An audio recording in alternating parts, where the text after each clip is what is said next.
পবিত্র আশুরা আজ। দিনটি উপলক্ষে রাজধানীর পুরান ঢাকার হোসনি দালাল থেকে সকালে বের হয় তাজিয়া মিছিল। হায় হোসেন বাণীতে মাতম করে ভক্তরা। অলিউল রনির রিপোর্ট। কারবালার শোকাবহ ও হৃদয় বিদারক ঘটনার স্মরণে এই মাতম।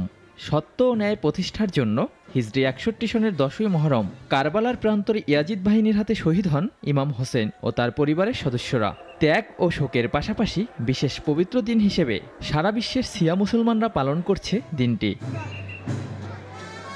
সকাল ১০টায় রাজধানীর পুরান ঢাকার হোসেনি দালানের ইমামবাড়া থেকে বের হয় তাজিয়া মিছিল। দিল অন্যায়ের কাছে মাথা নত না করে সত্যের পথে সংগ্রামের বার্তা। অন্যায়ের কাছে ন্যায় কখনো মাথা নত করে না। ইমাম হোসেনের শোকে আমরা আজকে মিছিলে কারবালার প্রান্তরে যাইতেছি।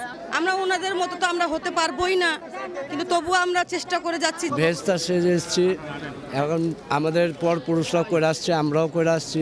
ইয়াজিদ উনার সাথে বায়াত করতে বলছিলেন, কিন্তু অন্যায়ের সাথে উনি জানেন, উনি হকের সাথে ছিলেন। শোকযাত্রার বিভিন্ন স্থানে নেওয়া হয়েছে কড়া নিরাপত্তা। আশুরা তাজিয়া মিছিল এটা সত্যর প্রতিষ্ঠার একটা দিন। প্রশাসনিকভাবে সম্পূর্ণ নিরাপত্তা বলের মধ্যে থেকে, ভাব গাম্ভীর্যের মধ্যে থেকে আমরা এটা শেষ করতে পারবো ইনশাল্লাহ। লালবাগ আজিমপুর নিউ মার্কেট হয়ে হোসনি দালান থেকে বের হওয়া শোকযাত্রা শেষ হয় জিগাতলায় গিয়ে।